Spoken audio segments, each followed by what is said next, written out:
स्वाहा इदं प्रजापते इदं नमः भूर्भुवः स्वः तत्सवितुर्वरेण्यं भर्गो देवस्य धीमहि धियो यो नः प्रचोदयात् स्वाहा। ओम या देवी सर्वभूतेषु बुद्धिरूपेण संस्थिता नमस्तस्यै नमस्तस्यै नमस्तस्यै नमो नमः स्वाहा। या देवी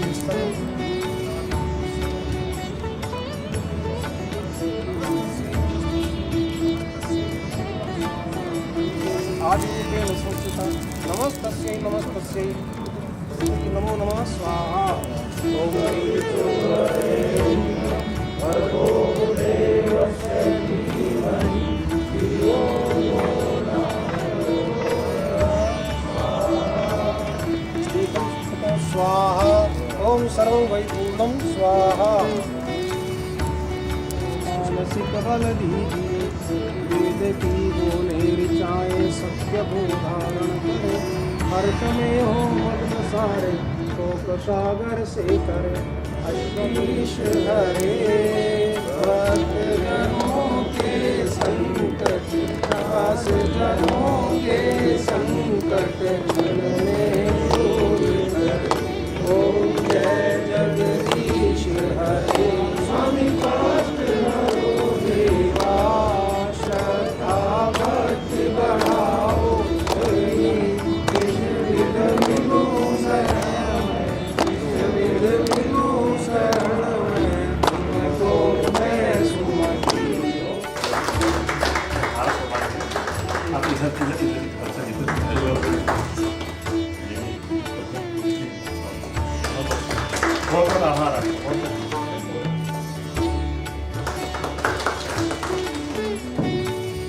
विश्वविद्यालय द्वारा ये आयोजित कार्यक्रम है। इस कार्यक्रम में आज एक व्याख्यान रहेगा। अक्सर ये देखा गया है कि जब अंग्रेजी नव वर्ष 1 जनवरी से प्रारंभ होता है तो हम एक सप्ताह पहले ही शुभकामनाएं संदेश और ये सब हमें मिलने प्रारंभ हो जाते हैं, लेकिन भारतीय नव वर्ष की अभी भी उसके बारे में जानकारी का अभाव ये देखा गया है। आप सभी को भारतीय नव वर्ष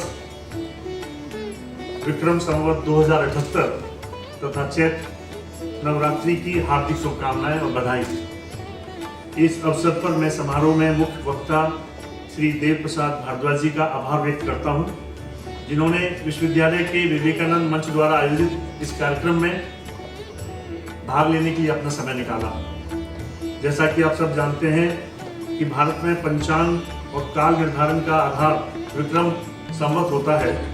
इसकी शुरुआत राजा विक्रमादित्य के शासनकाल से हुई थी, इसलिए इसे विक्रम संवत के नाम से जाना जाता है। आज का दिन भारतीय जनमानस के लिए बेहद शुभ एवं विशेष महत्व रखता है। आज शुक्ल पक्ष का प्रारंभ हो रहा है। आज ही चैत्र नवरात्रि भी प्रारंभ हो रहे हैं।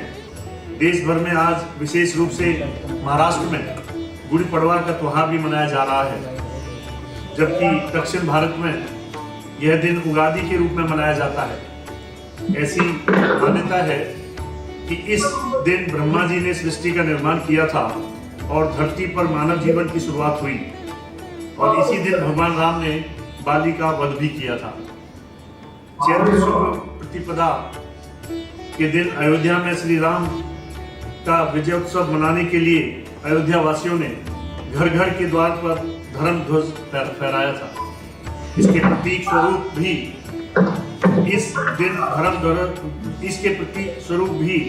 दिन धर्म ध्वज फहराने के लिए महाराष्ट्र में इसे गुड़ी कहते हैं। पाश्चात्य देशों में नववर्ष 1 जनवरी से आरंभ होता है, जबकि हिंदू संस्कृति में नववर्ष चैत्र शुक्ल प्रतिपदा से आरंभ होता है, जो कि अधिक उचित प्रतीत होता है, जिसका प्राकृतिक कारण ऋतुराज वसंत की आगमन है। उल्लास, उमंग, खुशी और चारों तरफ पुष्पों की सुगंधि से भरी वसंत ऋतु का आरंभ भारतीय नववर्ष के साथ ही होता है। यह फसल पकने अर्थात किसान के मेहनत का फल मिलने का समय भी होता है। इसी कारण आर्थिक वर्ष की शुरुआत भी अप्रैल से होती है। इस उपलक्ष्य में मैं आप सभी को भारतीय नववर्ष की शुभकामनाएं देता हूं और आशा करता हूं कि आप सभी के लिए नया वर्ष नई उमंग, उत्साह, सुख, समृद्धि और खुशहाली लेकर आएगा। विद्या की देवी माँ सरस्वती की कृपा आप सभी पर सदैव बनी रहेगी। इस विश्वविद्यालय के लिए मैं बहुत आभार सहित धन्यवाद करता हूँ कि इंजीनियरिंग यूनिवर्सिटी होने के बावजूद जहाँ आमतौर पर यह माना जाता है कि जो युवा वर्ग है वो पाश्चात्य संस्कृति को अपनाने वाला ज़्यादा रहता है, उस वातावरण में इस प्रकार का आयोजन निश्चित रूप से भविष्य के लिए बहुत शुभ संकेत है। मैं आप सबको इस काम के लिए बहुत बहुत बधाई देता हूं और आप सबका धन्यवाद भी करता हूं। हमारी मानसिकता में पश्चिमीकरण इतने अंदर तक घुस गया है कि उसको बाहर निकालने में थोड़ा समय लगेगा। आज से कुछ वर्ष पहले की अगर हम बात करें, ध्यान करें, तो शायद प्रतिवर्ष जो वर्ष प्रतिपदा का केवल ये कुछ संगठनों तक सीमित रहता था, और अगर समाज में हम किसी व्यक्ति को कहते थे कि भाई आज 9 वर्ष की हार्दिक शुभकामनाएं आपको, तो बड़े आश्चर्य की तरफ देखता था मैं कि अब कौन सा 9 वर्ष आ गए। तो इतने अंतर तक हमारे ये घुस गया है, इसका प्रचार प्रसार और मार्केटिंग इतनी ज़बरदस्त हुई है कि 9 वर्ष का मतलब 1 जनवरी ही अभी भी माना जाता है। लेकिन ये सौभाग्य की बात है कि धीरे धीरे हिंदू 9 वर्ष, वर्ष प्रतिपदा, नया संवत्सर, ये धीरे धीरे चलन में आया। मार्केट में इसके लिए कार्ड आने लग गए हैं, शुभकामनाएं संदेश होने लगे हैं, एक दूसरे को आदान प्रदान शुभकामनाओं का हो रहा है। तो धीरे धीरे ये हमारे अंदर आएगा तो ये भी उतना ही पॉपुलर हो जाएगा, क्योंकि इसकी वैज्ञानिकता उससे ज़्यादा है, इसकी प्रासंगिकता पश्चिमी 9 वर्ष से ज़्यादा है। मैं उसका विरोध नहीं कर रहा, क्योंकि हमारी संस्कृति में विरोध हम कभी भी नहीं करते, हम तो भी में विश्वास करते हैं। अगर उनका अच्छा है तो हमारा भी अच्छा है। हम ये नहीं कहते कि हमारा ही अच्छा है, हम तो ये मानते हैं कि उनको भी मनाओ, लेकिन अपना जो है उस पर अभिमान होना चाहिए कि मेरा 9 वर्ष आज से प्रारंभ हो रहा है, मुझे इसको मनाना चाहिए। आज उनकी संवत 9 वर्ष के अवसर पर एवं डॉक्टर भीमराव अंबेडकर जी के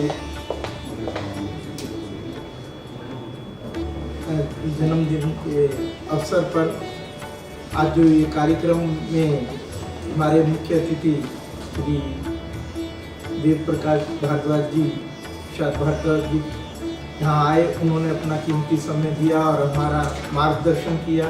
सर्वप्रथम मैं उनका बहुत बहुत धन्यवाद करता हूँ। इसके पश्चात मैं अपने कुलगुरु प्रोफेसर दिनेश कुमार जी का धन्यवाद करता हूँ कि उन्होंने हमें इस कार्यक्रम के लिए प्रोत्साहित किया। विवेकानंद मंच के ओर से श्री प्रदीप बिंद्रे जी, पवन मलिक जी और यहाँ पर सभी उपस्थित डीन्स, फैकल्टी मेंबर और विवेकानंद मंच के छात्र और अन्य लोग जो इस कार्यक्रम से जुड़े हैं, चाहे वो प्रत्यक्ष रूप से या ऑनलाइन माध्यम से जुड़े, मैं इस कार्यक्रम में सम्मिलित होने के लिए सबका बहुत बहुत धन्यवाद करता हूँ।